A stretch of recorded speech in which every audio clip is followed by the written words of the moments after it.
సింగరేణి ప్రైవేటీకరణ అస్సలు ఉండదు, ఇది బీఆర్ఎస్ చేస్తున్న విష ప్రచారం తప్ప అని. అవసరమైతే ఎవరైనా కావాలంటే గనుల వేలల్లో పాల్గొవచ్చు అని చెప్పి. అంటే ఇప్పుడు సింగరేణి అంటే ఏంటి? బొగ్గు గని. గనే లేకపోతే సింగరేణి ఉంటుందా?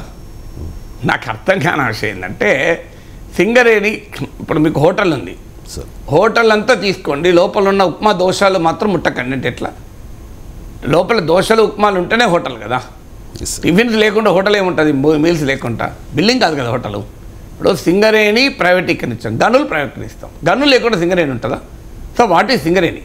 సింగరేణి ఏమైనా రెస్టారెంటా? నాకు నేను అర్థం కాదు. సింగరేణి ఏదైనా షాపింగ్ మాలా, ఏఎంబి మాలా? సింగరేణి ఏమైనా ఐమాక్స్ థియేటరా? సింగరేణి కోల్ మైన్ కదండి. మైనే లేకపోతే సింగరేణి ఎక్కడిది? గనే లేకుండా సింగరేణి ఎందుకు ఉంటుంది? మీరు గనులు ప్రైవేటీకరిస్తే సింగరేణి ఎక్కడ ఉంటుందిగా? సింగరేణి అంటే పాఠశాలలు ఆసుపత్రులు కావు కదా. సింగరేణి గనులు ఉంటేనే మిగతా అన్నీ నడుస్తాయి కదా. నేను సింగరేణి పాఠశాల తొలి విద్యార్థిని, అందువల్ల నా అనుభవంతో చెప్తున్నాను. First student of Singareni batch నేను. సో నాకు అర్థం కాని విషయం ఏంటంటే గనులే లేకపోతే కూరగాయలు లేని కూరగాయల షాప్ ఉంటుందా? ఎరువులు లేని ఎరువుల షాప్ ఉంటుందా?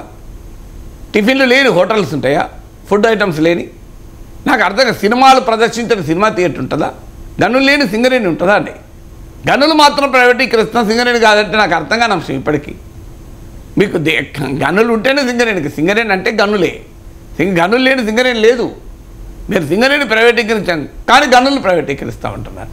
గనులు ప్రైవేటీకరించిన సింగరేణి ప్రైవేటీకరించినట్టే కదా, ఇంకా వేరేది ఏముంటుంది? సింగరేణి ఎక్కడికి నడుస్తుంది? సో ఆశ్చర్యంగా ఉంది.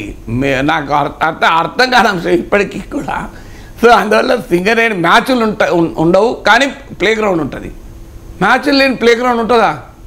మ్యాచ్లు ఉంటే ప్లే గ్రౌండ్ ఉంటుంది. ప్లే గ్రౌండ్లో వాకింగ్ చేయొచ్చు, యోగా చేసుకోవచ్చు. కానీ play ground Lal Bahadur stadium, Uppal cricket stadium ఉంది, అది కట్టింది మ్యాచ్లు ఆడటానిక, యోగా చేసుకోవటానిక, వాకింగ్ చేసుకోవటానిక. మ్యాచ్లు లేకపోతే ఉప్పల్ స్టేడియం ఉంటుందా? మ్యాచ్లు ఉండవు, మ్యాచ్లు మాత్రం ఎప్పుడు జరగవు. కానీ ఉప్పల్ స్టేడియం అలాగే ఉంటుంది. ఉండి ఏం చేస్తుందండి? అది మ్యూజియం అవుతుంది కదా. స్టేడియం ఎట్లా అవుతుంది? ఇప్పుడు గనులు లేని సింగరేణి మ్యూజియం అవుతుంది, సింగరేణి ఎట్లా అవుతుంది? సో ఒకనొక దశలో సింగరేణికి గనులు ఉండేవే చెప్పుకోవాలి.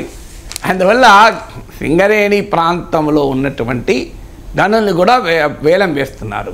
డిమాండ్ ఏంటి? సింగరేణి ప్రాంతంలో ఉన్న గనుల్ని మీకు ఎక్కడో బీహార్లో ఉన్న గనులు ఇవ్వండి అని అడగడం లేదు. జార్ఖండ్లో ఉన్న గనులు సింగరేణికి ఇవ్వమని అడగడం లేదు. సింగరేణి గడ్డపైన ఉన్న గనులు అవి. సో తెలంగాణ గడ్డపైన ఉన్న గనులు అవి. మీరు శ్రావణపల్లి అంటే సింగరేణి గడ్డ కదా, నేను పుట్టిన ఊరుకు పక్కనే. అందువల్ల మేము చాలాసార్లు వెళ్ళాము ఆ ఊరికి నేను. సో అందువల్ల మీరు అడుగుతున్నది ఏంటి? అయ్యా సింగరేణి ప్రాంతంలో ఉన్న గనుల్ని సింగరేణికి ఇవ్వండి. మీరు వేలంపాట పేరిట ప్రైవేట్ వాళ్ళకి అప్పచెప్తే ఇక సింగరేణి ఎక్కడ ఉంటుంది? అక్కడ వచ్చి వేరే ఇప్పుడు సింగరేణి బొగ్గు కానీ పాత బొగ్గు అని మూతపడి ఉంటుంది, పక్కన ఆదాని బొగ్గు అని ఉంటుందా? సింగరేణి బొగ్గు అని మూతపడి ఆదాని బొగ్గు అని పక్కనే ఉంటుందా? ఇక సింగరేణి ఎక్కడ ఉంటుంది? సింగరేణి ప్రైవేటీకరిస్తుందని నేను ఎవరు అనడం లేదు. నేను ఆ రోజులు కూడా క్లారిఫికేషన్ ఇచ్చాను. రాష్ట్ర ప్రభుత్వ అనుమతి లేకుండా సింగరేణి ప్రైవేటీకరణ సాధ్యం కాదు. ఎందుకంటే ప్రైమ్ మినిస్టర్ మోడీ వచ్చినప్పుడు కూడా చెప్పాడు, అసలు 51% స్టేట్ గవర్నమెంట్, 49% సెంట్రల్ గవర్నమెంట్. అందువల్ల రాష్ట్ర ప్రభుత్వ కాంకరెన్స్ లేకుండా సింగరేణి ప్రైవేటీకరణ సాధ్యం కాదు. ఎందుకంటే ఏ కంపెనీ అయినా, పబ్లిక్ అయినా ప్రైవేట్ అయినా 51% షేర్ హోల్డర్కే మెజారిటీ స్టేక్స్ ఉంటాయి కనుక వాళ్ళ నిర్ణయమే ఫైనల్. అందువల్ల సింగరేణి ప్రైవేటీకరణ అవుతుంది, సింగరేణి కంపెనీని ఆదానికి అమ్ముతారు అని ఎవరు అనడం లేదు. అనడం ఏంటి అంటే సింగరేణికి కీలకమైన గనులు లేకుండా చేస్తే, గనుల్ని ప్రైవేటీకరిస్తే సింగరేణి ప్రైవేటీకరించినట్లే. సింగరేణి గనులు లేని సింగరేణి లేదు, బొగ్గు లేని సింగరేణి లేదు. బొగ్గు మాత్రం ఉండదు, సింగరేణి ఉంటుంది అంటే ఏం చేస్తుంది సింగరేణి? బొగ్గు లెక్క చపాతీలు చేసుకొని బతుకుతుందా Singareni? Singareni collieries India limited Singareni collieries బొగ్గు చపాతీలు తయారు చేసి పరోటాలు తయారు చేసి అమ్ముకుంటుందా? సింగరేణి పనే గను ఉండాలి, అలాగే బొగ్గు తీయాలి కదా. బొగ్గే గనే లేనప్పుడు, బొగ్గే తీసే పనే లేనప్పుడు సింగరేణి ఎక్కడ ఉంటుందిగా? సో ఈ ప్రశ్నకు ఆన్సర్ చెప్పాలి కదా.